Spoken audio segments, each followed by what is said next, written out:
Assalamualaikum warahmatullahi wabarakatuh. Bertemu kembali barengan saya di channel Petani 1%.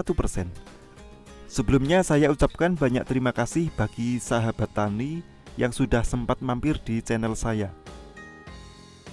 Dan juga terima kasih bagi sahabat yang sudah subscribe di channel ini. Semoga selalu diberi kesehatan dan dilimpahkan rezekinya.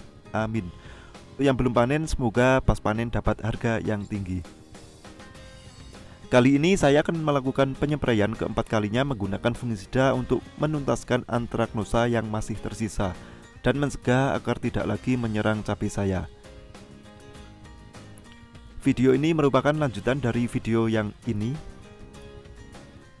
Pengendalian antraknosa jika sudah terjadi penyebaran memang harus lebih ekstra dalam penanganannya, karena tingkat penyebaran antraknosa ini sangat tinggi, apalagi di musim hujan seperti ini dengan intensitas curah hujan tinggi hampir tiap hari hujan.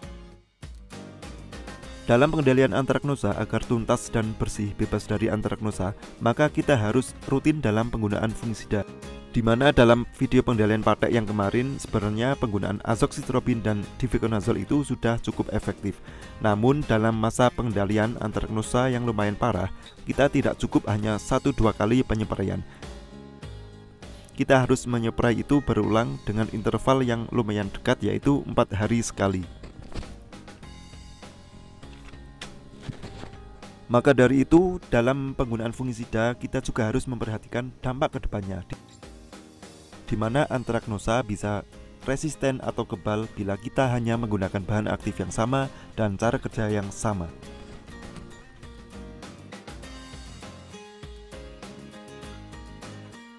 Ketika antraknosa sudah resisten atau kebal terhadap fungisida, terutama fungisida sistemik, maka akan lebih sulit untuk mengendalikan antraknosa.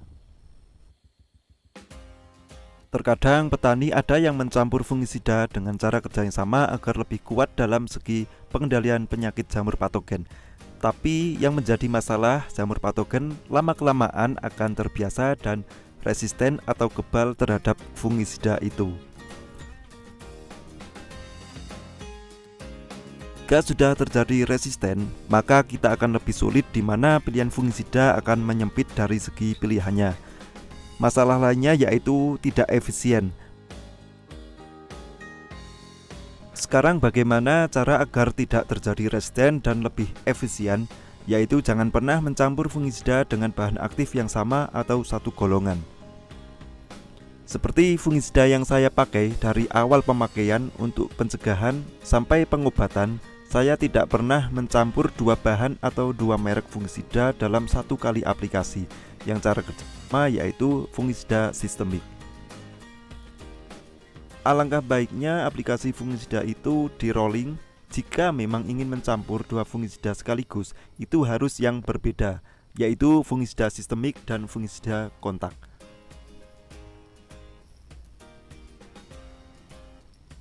Oke sahabat tani, kali ini saya akan melakukan penyepraian fungisida lagi untuk menuntaskan patek atau antraknosa yang kemarin lumayan membandel karena efek curah hujan yang tinggi dan keadaan lingkungan lahan sangat lembab dan kurang terawat.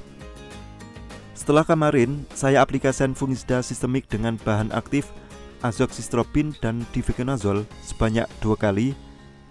Kali ini saya akan mengaplikasikan fungisida sistemik lagi agar lebih tuntas dalam pengendalian antraknosa atau patek. Namun sekarang yang saya pakai berbeda dari fungisida yang kemarin agar tidak terjadi resisten jamur patogennya.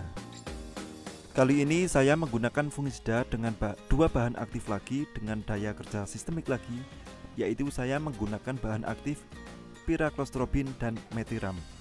Sebelum saya lanjutkan video ini, saya ingatkan lagi bahwa olah tanah dan tata kelola lahan merupakan faktor determinan. Lahan lembab bahkan becek karena bedengan kurang tinggi dan kurang pengapuran, fungisida merek apapun akan sia-sia. Jadi di sini saya tidak mendiskreditkan dan memuji produk fungisida yang saya pakai. Saya hanya meng-share apa yang saya lakukan dan saya gunakan, kebetulan berhasil dengan produk tertentu. Penyepraian kali ini saya menggunakan fungisida dengan bahan aktif pyraclostrobin dan methiram. Penyepraian kali ini merupakan penyepraian kedua kali menggunakan fungisida ini. setelah penggunaan yang fungisida yang kemarin, yaitu azoxystrobin itu. Pada saat penyempraian pertama dengan fungisida ini saya menggunakan takaran 4 sendok makan untuk satu tangki 16 liter. Dan alhamdulillah 2 hari setelahnya patek semakin terkendali, benar-benar kering. Kemudian saya petik patek yang sudah kering dan setelahnya saya spray lagi kali ini setelah 4 hari kemarin. Penyempraian saya kali ini menggunakan takaran 2 sendok makan per 16 liter. Kemudian kita cari lagi sampai habis cabai yang sudah terinfeksi antraknosa.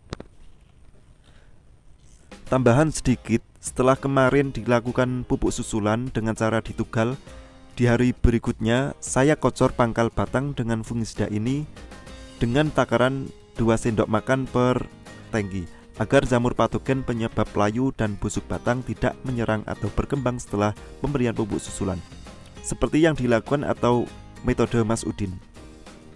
Setelah dirasa patek atau antraknosa sudah hilang, maka saya nanti akan menyepraikan nutrisi hara mikro untuk pemulihan tanaman cabai ini agar pembuahan optimal lagi dan panen melimpah. Kemudian kita beri lagi hara makro semisal KCL dan fosfat. Jadi sampai di sini dulu video kali ini, semoga bermanfaat. Sampai ketemu lagi di video selanjutnya. Wassalamualaikum warahmatullahi wabarakatuh.